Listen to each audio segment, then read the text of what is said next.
George Rose. Another fight week for Nikita Tszyu. Your overall thoughts on this fight?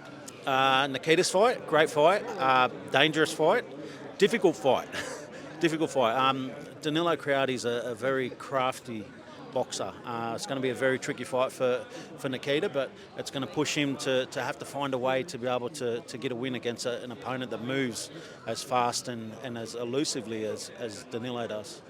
Why do you think the people seem to be overlooking Danilo so much when he's got a pretty good credentials there? We tend to do it a lot though. Like I mean, when we've got our headline guys, we get behind them. You know, people have done it with Tim most of his career, and they do it with Nikita. Nikita's been fighting guys that have got better records, better experience than him, his whole professional career.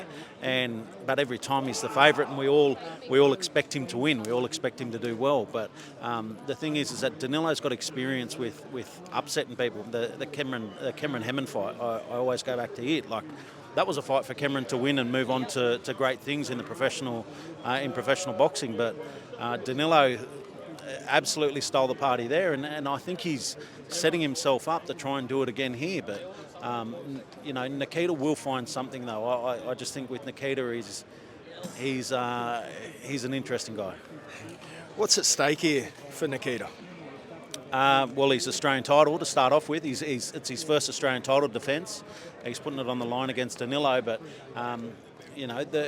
like you say, the weight of expectation that comes with someone when you're as popular as Nikita and people expect you to win. There's a lot of pressure on him to have to deliver. Yeah. What do you make of the card? It's a stacked card. I'm stoked about the card. That's why I got a little bit excited before. I sat there and I listened to everyone talk. Everyone from, Jazzy Parr on a No Limit debut. We've got Ben Hussein, Mason Smith, great fight. Every one of the fights on this card is an exciting fight, and I really like every one of the fighters that we've got. So I thought, fuck it. If they're going to turn it on and put themselves out there, take these hard fights, they put on a big performance, then we'll give a bonus to the best one of the night. Now, you say it every time, but I'm going to ask for an update on Tim Tszyu. News that Terence Crawford potentially fight with Israel Madrimov. What do you make of that first off? Look, Madrimov's a very hard fight. I think it's one that Crawford needs to be really careful with. Don't get me wrong, Crawford pound for pound king, great fighter, but stepping into the 154 division, Madrimov's a very tough fight, and I think he'll. It'll be interesting to see how he goes. Have you had a chance to speak to Tim since he got back from the States?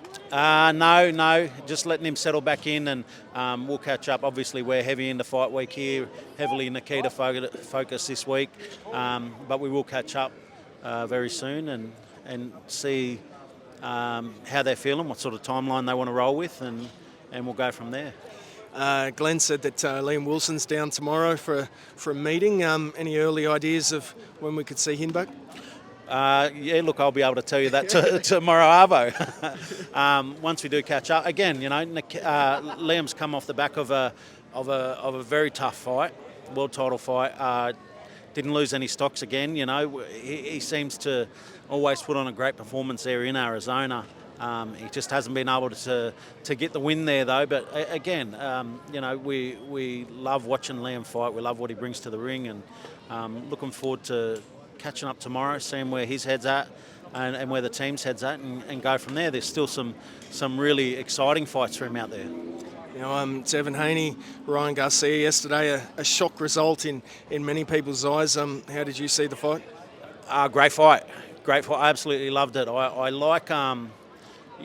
I like the energy that Ryan Garcia brings to the fight game. He had everyone fooled leading up to it. I publicly said that Devin Haney would win. I thought Devin Haney would win. He's such a great boxer, but that power from Ryan Garcia. When he landed, I was jumping out of my seat. I was watching at home, and I jumped out of the lounge. Was like, this is crazy.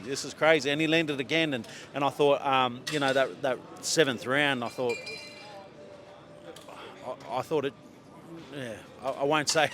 I thought that Ryan Garcia was hard done by in that seventh round, but he got the decision at the end, and he fought well. Like, man, it opens up all over again, doesn't it? Now with that Garcia win, you know, there's so many more big fights to happen in around that division. We just got to get someone in that division now. If you were looking after Devin Haney, what would be the next step for him, do you think? Oh, look, he's still a brilliant boxer. Brilliant boxer.